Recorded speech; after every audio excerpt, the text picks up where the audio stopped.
एका तालुक्यात 2 चेंगट होते. किती चेंगट होते सांगू तुम्हाला? हे दृष्टांत ऐकल्यावर तुमच्या लक्षात येईल. आणि अशी चेंगट माणसं काय आणली ती सप्त्याला, इतकी चेंगट होते. त्या तालुक्याच्या आमदाराने स्पर्धा ठेवली.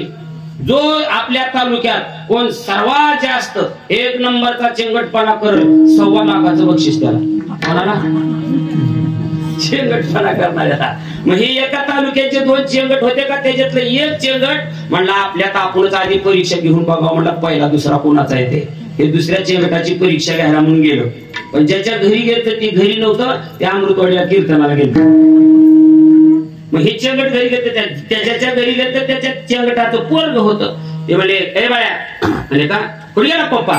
गेले अमृतवाडीला कीर्तनाला. बरोबर. मग का हो काका? म्हणजे काय नाही, जाऊ दे. आपण का हो सांगा ना. अरे काय नाही, ती स्पर्धा आहे ना, कोण चेंगट होणार 1 नंबर चेंगट, कोण बनेगा चेंगटपती. चेंगट कोण होणार म्हणजे. मग काका का हो? अरे तुझ्या बापाची परीक्षा घ्यायची होती. ते म्हणलं माझी घ्या ना. तुझी काय घेऊन उपयोग आहे? घेऊन तर बघा म्हणला. मी बी कोणाचं पोरग आहे,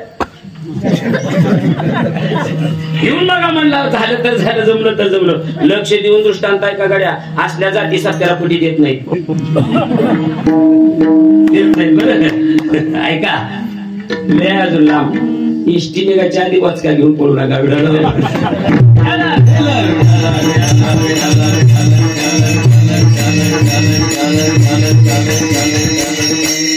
ते म्हणलं मग घ्या परीक्षा काका. बरं ठीक आहे, ठीक आहे. मग म्हणलं काका मागा. म्हणलं तुम्हाला काय मागायचं ते मला मागा. ते चेंगट म्हणलं नाही. म्हणले तू माग, तू माग. म्हणले पोरग म्हणले काका मला आंबा द्या.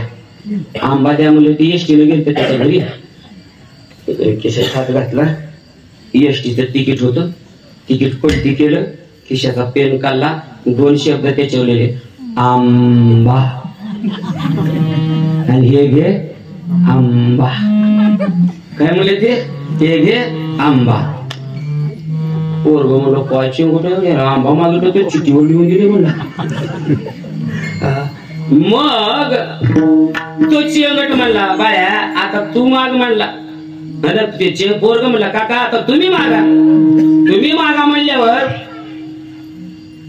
तो चेंगट म्हणला बाया मला आता उन्हाळ्याचे दिवस आहेत, कलिंगड दे म्हणले. काय ते कलिंगड. ही बी चेंगटाचं पोरग होतं. त्यानं आपल्या कमीत कमी खिशातलं तिकीट, खिशातल्या पेनातली शाही तरी नुकसान झाली थोडी का. त्यानं कागद बी कुठला नुकसान केला नाही, पेनची शाही सुद्धा नाही. फक्त त्याला कलिंगड कसं दिलं बाबा, असं केलं हात. काका हे घ्या कलिंगड म्हणला.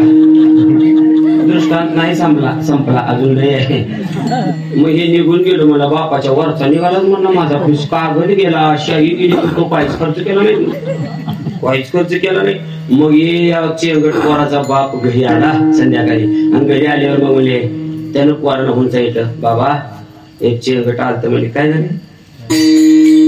पोरग म्हणाला बाबा तुमचा मित्र आता येणाऱ्या 25 तारखेला स्पर्धा आहे. मग हो आले आहे की आमदाराला ठेवल्या 1.25 लाखाचं बक्षीस आहे. मग तू परीक्षा घ्यायला आलता? मग आलता. मग किती पाणी पाड केला त्याला द्यायला? कुठला टावेल देतात हात पुसायला? हे बघा चेंगट बाप विचारतोय.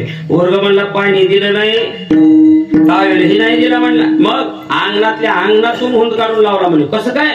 अहो काय म्हणे ते परीक्षा घ्यायला आलं मग तुम्ही नाही म्हणून म्हणलो. मी म्हणलो माझी घ्या. मग मला मागायला सांगितलं म्हणे त्याने. मी आंबा मागितला, खिशात हात घातला, तिकिटावर आंबा 2 शब्द लिहिलो आणि लिहून दिलं.